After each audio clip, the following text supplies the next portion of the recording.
Oh my goodness. ওই যে বলতেছিলাম না, দূরে একটা ছায়া দেখতেছেন, ওটা ছায়া না, ওইটা পাহাড়। এই ধরনের রাস্তা চলে এসেছে। বাইক নিয়ে যদি এরকম অপরূপ সৌন্দর্যের ভিতরে ঢোকা যায়, আমি পড়ে গেলে 500। একটু অফরোডিং ব্যাপার আছে, বাট জঙ্গলের ভিতর দিয়ে আমরা যেতেছি সাদা পাথর এরিয়ায়। হাফিজ ভাইয়ের বাসা এখানে, তো হাফিজ ভাই আমাদের একটা ডিফারেন্ট রোড দিয়ে নিয়ে যাবে সাদা পাথর এরিয়ায়। আসলে basically main road, airport bypass থেকে ভোলাগঞ্জের দিকে যে রাস্তাটা গেছে, আমরা এখন যাচ্ছি ভোলাগঞ্জ সাদা পাথরের দিকে, সাদা রাস্তা দিয়া। তো এখান থেকে হচ্ছে 22 কিলোমিটার। মানে আপনারা কেউ যদি রাতারগুলের প্ল্যান করেন, একটু আর্লি মর্নিং যদি আসেন, তাহলে রাতারগুলের সময় দেওয়ার পরে সাদা পাথরের দিকে যেতে পারবেন, অথবা সাদা পাথর ঘুরে এসে রাতারগুল যেতে পারবেন। হাফিজ ভাইয়ের ওখানে মজার ব্যাপার আছে, শীতকালীন সময় কিন্তু ওইখানে ক্যাম্পেইন করা যায় এবং টোটাল প্রসেসটা হাফিজ ভাইরা করে। তো আপনারা যদি কেউ এই শীতকালে ভিডিও দেখে থাকেন অথবা শীতকালে ক্যাম্পেইন সাদা পাথর এখানে করতে চান, অবশ্যই আমি কন্ট্যাক্ট নাম্বার দিয়ে দিব, হাফিজ ভাইয়ের সাথে যোগাযোগ করে করতে পারবেন। সেফ এবং সিকিউর এবং খুব সুন্দর পরিবেশে। ইভেন রিসেন্টলি ওখানে নাকি হাই কমান্ডও সেট করছে হাফিজ ভাই ট্যুরিস্টদের জন্য। এটা মোস্ট প্রবাবলি এয়ারপোর্টের এরিয়া। হ্যাঁ, এক্স্যাক্টলি এয়ারপোর্টের রানওয়ে দেখা যাচ্ছে। সবাই মিস করতেছে অনেক। তারা ভিআইপিরা এখানে বসেছিল। সুন্দর রাস্তা, তবে সুন্দর রাস্তা হইলো একটু সতর্কতার সাথে চালাইতে হবে। কোনো স্পিড ব্রেকার নাই, কিছু নাই, সুন্দর। দুই পাশে পুরা ক্ষেত দিয়া ভরা। এখানে কি যেন একটা স্থাপনা দেখা যেতেছে, এটা কি? যদি কেউ জানেন অবশ্যই কমেন্টে বলবেন। আর বিল্ডিংটা সুন্দর করছে, মোস্ট প্রবাবলি এখনো কাজ চলতেছে। এখানে গেটটাও তো অনেক জোস করে করছে, একদম গেম অফ থ্রোনের মতো গেটটা। ওকে, এটা এখনো কাজ চলতেছে, এখনো শেষ হয় নাই। বাকি আছে 9 কিলোমিটার। মানে ভোলাগঞ্জ সাদা পাথরের যে মেইন পয়েন্ট আছে, ঘর 10 নম্বর ঘাট, ওই ঘাটের 1 কিলোমিটার আগে থেকে ডাইনে যেতে।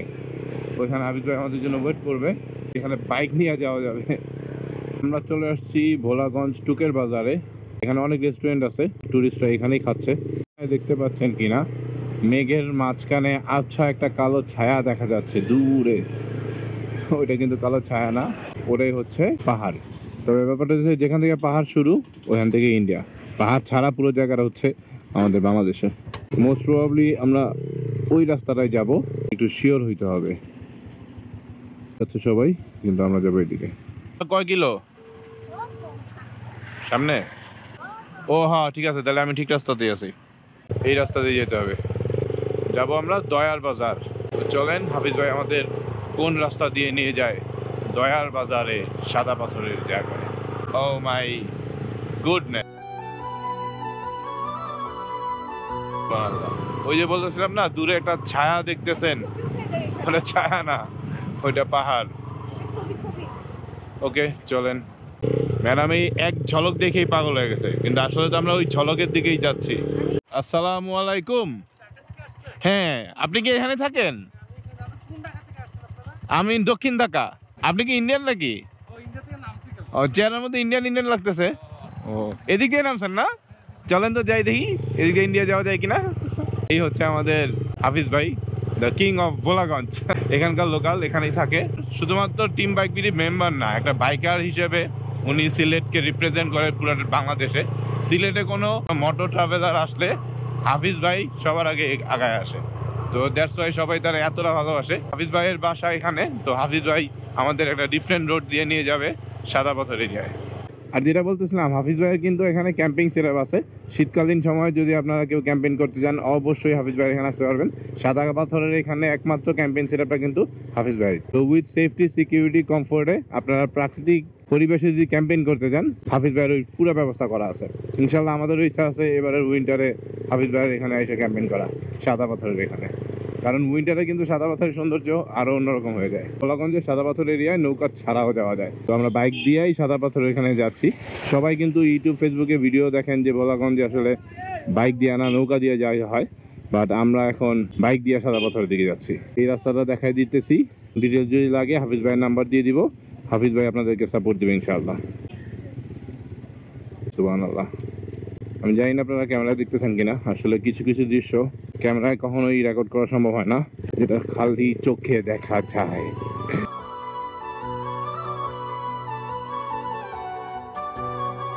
জোস ভাই এই জায়গায় ভাই ক্যাম্পিং করে উইন্টার টাইমে এটা দেখাইতেছিল ভাইয়া। সিলেটকে এই কারণে আসলে প্রকৃতির কন্যা বলা হয়। এই পাহাড়, এই পানি, এই পাথর, সবকিছু একটা অপরূপ কম্বিনেশন।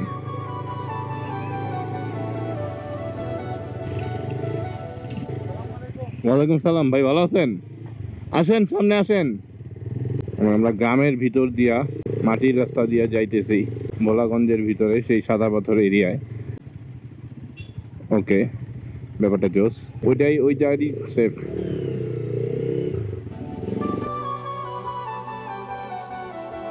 সুবহানাল্লাহ। একটু অফরোডিং ব্যাপার আছে, বাট ওকে। এখন ব্যাপারটা সুন্দর লাগতেছে। অবশ্যই এদিক দিয়ে আসবে।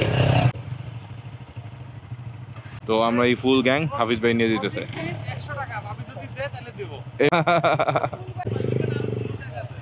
চলেন চলেন, মেঠো পথ, কিন্তু তারপরও মানে খুব খারাপ একটা অবস্থা না।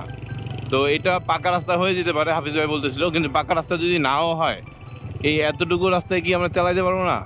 অন্তত বাইক নিয়ে যদি এরকম অপরূপ সৌন্দর্যের ভিতরে ঢোকা যায়, কেন না? অবশ্যই আমরা বাইক নিয়ে আসবো। আচ্ছা যাই হোক, এটা একটু ব্যাপারটা তো একটু প্রশংসা করতেছিলাম, তো যার কারণে একটু এই ধরনের রাস্তা চলে এসেছে। অ্যাপোলোর চাক্কা যথেষ্ট মোটা, ওরা যাবে।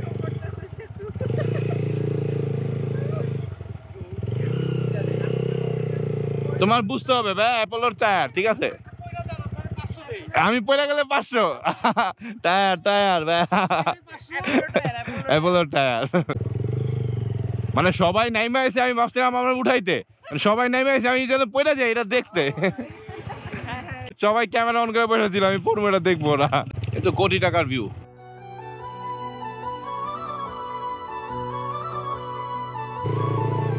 সুবহানাল্লাহ। তো ব্যাপারটা হচ্ছে নৌকা দিয়ে আসলে এই ভিউ অন্তত পাইতাম না। তো এই কারণে ব্যাপারটা জোশ। তবে এই যতটুকু কাদামাটি দেখতেছেন, এই কাদামাটিটা কিন্তু আসলে আপনার বর্ষার জন্য। আমার মনে হয় বর্ষা না থাকলে এই এতটুকু কাদামাটিও থাকে না। হাফিজ ভাই বললো যে ভাই এই রাস্তাটা খুবই জোশ, বাইকাররা চাইলেই বাইক নিয়েই সরাসরি যেতে পারবে সাদা পাথরে। সুতরাং কষ্ট করে আর নৌকার সিন্ডিকেটের ব্যাপারটা থেকে অন্তত বাইকাররা দূরে থাকতে পারবে। নৌকার ওখানে একটু চিটিং করে আর কি, যে 1-2 জন হলেও 800-1000 টাকা, 6 জন হলেও 800-1000 টাকা। তো অনেক সময় দেখা যায় যে গ্রুপ তো সবাই আসে না। তো এই কারণে এই রাস্তাটা আমরা চুজ করছি। আর আমি তো বাইক ছাড়া কোথাও যেতে চাই না, যার কারণে হাফিজ ভাই বললো যে চলেন আপনারা বাইক দিয়ে সাদা পাথরে নিয়ে যাব। তো এই রাস্তাটা অবশ্যই আপনারা যদি এর আগে কখনো না এসে থাকেন, না আসার সম্ভাবনা 80% শিওর। শুধুমাত্র আমাদের বাংলাদেশের বাইকার কমিউনিটি ছাড়া অন্যান্য মানুষজন আসতে পারবে না। হ্যাঁ, যদি কারো বাইক না থাকে সেক্ষেত্রেও কোনো সমস্যা নেই, হাফিজ ভাইয়ের সাথে যোগাযোগ করলে এখানে বাইক ভাড়া পাওয়া যায়, তারা আপনাদেরকে পৌঁছে দিতে পারবে। বাট এই রাস্তাটা আসলেই জোস, ব্যাপারটা ভালো লাগছে। ওই দেখেন জঙ্গলের ভিতর দিয়ে আমরা যেতেছি সাদা পাথর এরিয়ায়। জঙ্গলের ভিতরে যেই বালু বালু রাস্তা, এইটা পুরাই অফরোডিং একটা ব্যাপার আছে। তো এটা এই রাস্তাগুলো আস্তে আস্তে ঠিক হয়ে যাবে। এইগুলোতে আসলে রেগুলার তো গাড়ি ঘোড়া চলে না। ভোলাগঞ্জের কিং হাফিজ ভাই এই রাস্তা আমাদেরকে এক্সপ্লোর করে দেখাইতেছে। হ্যাঁ, একটা ব্র্যান্ড নিউ রাস্তা এক্সপ্লোর হয়েছে। আমরা আরেকটা পয়েন্টে চলে এসেছি, এমন একটা পজিশনে চলে আসছি যেখান থেকে এখন নামতে হবে। একটু উঁচু নিচু রাস্তা আছে, ওই যে আমাদের হাফিজ ভাই। এই রাস্তাগুলোতে অ্যাডভেঞ্চার নিয়ে আসলে যাওয়া সম্ভব। তো অবশ্যই আপনারা এদিক দিয়ে আসবেন। তো মজা পেয়ে যাচ্ছি, উঁচু নিচু রাস্তা, ওকে ঢালু, ওকে ইয়াল্লাহ কিন্তু ব্রেক ধরলে তো টানি যাই ইয়াসমিন। সুবহানাল্লাহ সুবহানাল্লাহ। এখন আমি পড়ে গেলে বলে 1000, ওরা টাকা লাগাইতেছে। সুবহানাল্লাহ সুবহানাল্লাহ। ওয়াও, এই সাদা পাথরের পয়েন্ট যেখানে নৌকা দিয়ে সবাই আসে আর আমরা আসছি বাইক চালায়া। আচ্ছা, আরো ওদিকে যাওয়া যাবো, এখনো শেষ হয় নাই।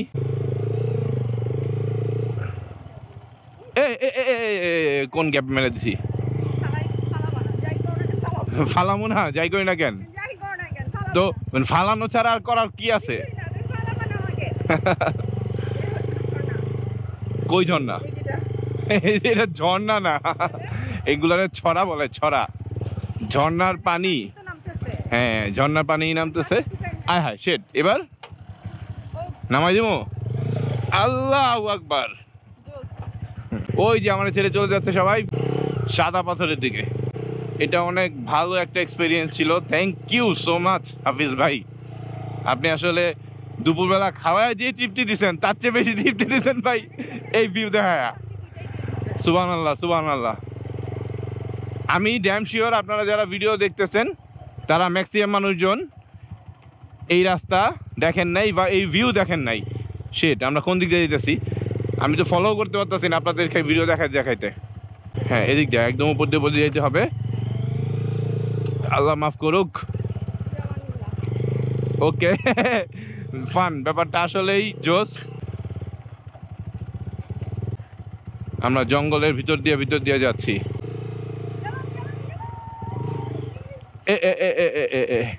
আমাদের এদিক দিয়ে যেতে হবে, চলেন। আপনারা কি দেখতে পাচ্ছেন?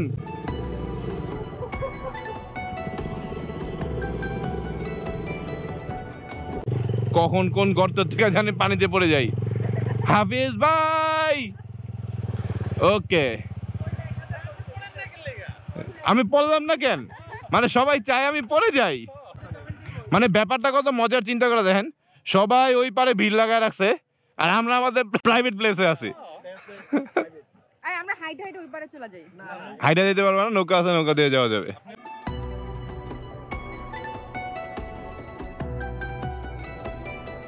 কিছু শেষ করার পরে আমরা আবার বেরোবো। তো চলেন, ভালো লাগছে জায়গাটা। তো বাইকাররা আসলে অবশ্যই যোগাযোগ করতে পারবেন হাফিজ ভাইয়ের সাথে, নাম্বার দেওয়া আছে। আর হাফিজ ভাই না থাকলে ওই আমাদের বুলবুল আছে। তো আপাতত এখানে রওনা দিই, বাইক কথা পরে হবে। চলেন। মাগরিবের সময় হয়ে গেছে, আমরা অনেকক্ষণ ছিলাম এখানে। যেহেতু কোনো গার্ড নাই, কিচ্ছু নাই, কিন্তু তারপরও সন্ধ্যার পরে এই যে এরিয়া থাকা নিষেধ, কারণ যেহেতু সীমান্তবর্তী এলাকা। আমরা আবার আসবো যদি আল্লাহ রিজিকে রাখে ইনশাল্লাহ। নতুন একটা এক্সপিরিয়েন্স নিয়ে গেলাম ভোলাগঞ্জের সাদা পাথর থেকে। হাফিজ ভাইয়ের অফিসে একটু আড্ডা মারবো, এরপরে যাব। তো আজকের ভিডিও আমি এখানে শেষ করে দিচ্ছি। আবারও দেখা হবে আগামীকালকে ইনশাল্লাহ। আজকে রাতটা থেকে আগামীকালকে প্ল্যান যেটাই হোক না কেন, ঢাকার উদ্দেশ্যে রওনা দিতে হবে। তো ভিডিও ভালো লাগলে অবশ্যই ফলো দিবেন, ইউটিউবে দেখে থাকলে সাবস্ক্রাইব করবেন। মোটো ব্লগ করার জন্য ট্রাই করতেছি, যদি কোনো কিছু খারাপ লাগে অবশ্যই জানাবেন। আমি হাসান সেতু আপনাদের কাছ থেকে বিদায় নিচ্ছি। আল্লাহ হাফেজ।